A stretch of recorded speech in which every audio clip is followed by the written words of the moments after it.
Praise the Lord. சாட்சியுள்ள வாழ்க்கை. 2 அரசர்கள் புத்தகம் 5ஆம் அதிகாரத்தில் உத்தமமும் உண்மையுமான தேவன் மேல் தனக்கிருந்த விசுவாசத்தை தன் எஜமானனிடம் பகிர்ந்து கொண்ட ஒரு சிறு அடிமை பெண்ணை காண்கின்றோம். வேதாகமத்தில் இவளது பெயர் குறிப்பிடப்படவில்லை. ஆனால் இஸ்ரவேல் தேசத்திலிருந்து அடிமையாக கொண்டு வரப்பட்ட ஒரு யூத அடிமை பெண் என்று மட்டும் சொல்லப்பட்டிருக்கிறது. யூத பெண் என்பதால் இந்த சிறுமிக்கு தேவன் பேசிய வார்த்தைகளும் நியாயப்பிரமாண புத்தகத்தில் எழுதப்பட்ட வார்த்தைகளும் நன்றாக தெரிந்திருக்க வேண்டும். அதனால்தான் வல்லமையுள்ள வார்த்தைகளை கூறி நாமான் என்ற பெரிய படைத்தளபதியையும் அவனின் அரசனையும் மீட்பிற்குள் கொண்டு வர இந்த சிறுமியால் முடிந்தது என்பதை 5ஆம் அதிகாரத்தில் நாம் வாசிக்கின்றோம்.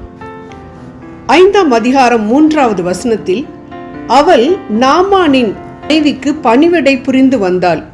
அவள் தன் தலைவியை பார்த்து, என் தலைவர் சமாரியாவில் இருக்கிற இறைவாக்கினர் முன்னிலையில் போவாரானால் நலமாயிருக்கும், அவர் இவருடைய குஷ்டரோகத்தை நீக்கி விடுவார் என்றாள். எப்படிப்பட்ட சாட்சி! இந்த சிறு பெண் தன் எஜமானனிடத்தில் எவ்வளவு பிரமாணிக்கம் உள்ளவளாக இருந்தாள் என்பதை இந்த வாக்கியத்திலிருந்து பார்க்க முடிகின்றது. இந்த சிறு பெண் ஒரு அடிமையாக கொண்டு வரப்பட்டவள். தன் பெற்றோரிடமிருந்தும் தோழிகளிடமிருந்தும் வலுக்கட்டாயமாக பிரிக்கப்பட்டு தூர தேசத்திற்கு அடிமையாக கொண்டு வரப்பட்டவள். சற்றே நினைத்து பாருங்கள், இந்த பெண்ணிற்கு தன் எஜமானின் மேல் எவ்வளவு கோபமும் வெறுப்பும் இருந்திருக்கும் என்று.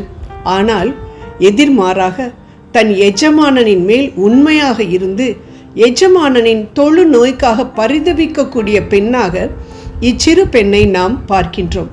எவ்வாறு இந்த பெண்ணால் இப்படி இருக்க முடிந்தது? வார்த்தை, இறை வார்த்தை, தேவனின் வார்த்தைகள் இப்பெண்ணின் மனதில் அருமையாக விதைக்கப்பட்டிருந்ததால் ரோமர் 3:2 தக்க நேரத்தில் அது பலன் கொடுக்க ஆரம்பித்திருக்கின்றது. அன்பானவர்களே, நாம் பணிபுரியும் இடத்தில் நமது மேல் அதிகாரி துன்பப்படும் பொழுது நாம் அந்த துன்பத்தை சிறு பெண் போல் நமக்கு நேர்ந்த துன்பம் என்று நினைக்கின்றோமா? அல்லது நன்றாக வேண்டும், என்னை எவ்வளவு திட்டினார், கொடுமைப்படுத்தினார், நன்றாக கஷ்டப்படட்டும் என்று சந்தோஷப்படுகின்றோமா? சிந்திப்போம். எவ்வாறு இந்த சிறு பெண்ணிற்கு தேவனுடைய வார்த்தைகள் மேலும் தேவனின் உத்தம இறைவாக்கினர்கள் மேலும் விசுவாசம் இருந்ததோ, அதேபோல் சிறு வயதிலிருந்தே தேவனின் வார்த்தைகளை நன்கு அறிந்த கிறிஸ்தவர்களாகிய நமக்கும் தேவனின் வார்த்தை மேல் நம்பிக்கை இருக்க வேண்டும்.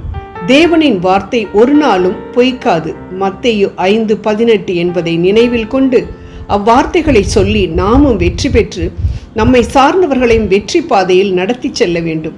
ஒரு சாதாரண அடிமை, அதுவும் சிறிய பெண், எவ்வளவு தைரியமாக ஒரு படை தளபதியின் மனைவியிடம், அதாவது தன் எஜமானியிடம் உடல் சுகம் பெற வழி சொல்கின்றாள்.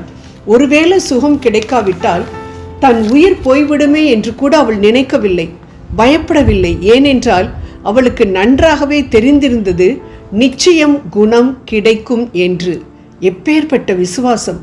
மேலும் ஒரு வேலைக்கார பெண் சொல்வதை கேட்டு எஜமானியும் அவளது கணவராகிய படைத்தளபதியும், ஏன் அந்நாட்டு அரசனுமே செயல்படுகின்றார்கள் என்றால் அந்த பெண் தன் வேலையில் எவ்வளவு உத்தமமாக இருந்திருப்பாள் என்பதையும் நாம் பார்க்க வேண்டும். 5வது சுவிசேஷம் என்று அழைக்கப்படும் நாமும் நாம் பணிபுரியும் இடத்தில் சாட்சிகளாக இருப்பதற்காக அழைக்கப்பட்டிருக்கின்றோம். நாம் நமது வேலையில் உத்தமமாக இருக்கும் பொழுது நாம் சொல்லும் தேவனின் வார்த்தைகளை மற்றவர்கள் வெகு சுலபமாக ஏற்றுக்கொள்வார்கள். மாறாக அவிசுவாச வார்த்தைகளை கூறிக்கொண்டு வேலையை ஒழுங்காக செய்யாமல் அரட்டை அடித்து கொண்டும் மற்றவர்களை குறை கூறிக்கொண்டும் பரிதானம் வாங்கி கொண்டும் நாம் வாழ்ந்தோம் என்றால் நமக்கு கிடைப்பது ஆசீர்வாதம் அல்ல, சாபமே. ஜெபம் செய்வோம். அன்பின் இறைவா, எங்களது வாழ்க்கையின் பிரச்சனைகளிலிருந்து விடுதலை தரும் கணக்கிலடங்கா வேத வசனங்கள் வேதாகம் என்ற உமது பொக்கிஷத்தில் கொட்டி கிடக்கின்றனவே. இப்பொக்கிஷத்தை திறந்து தேவையான வார்த்தைகளை எடுத்து தேவையான இடத்தில் தேவையான மனிதரிடம் உபயோகிக்க எங்களுக்கு கிருபை புரிய வேண்டுமாறு அன்புநாதன் இயேசுவின் வழியாக உம்மிடம் கெஞ்சி கேட்டுக்கொள்கின்றோம். ஜீவனுள்ள நல்ல பிதாவே, ஆமேன்.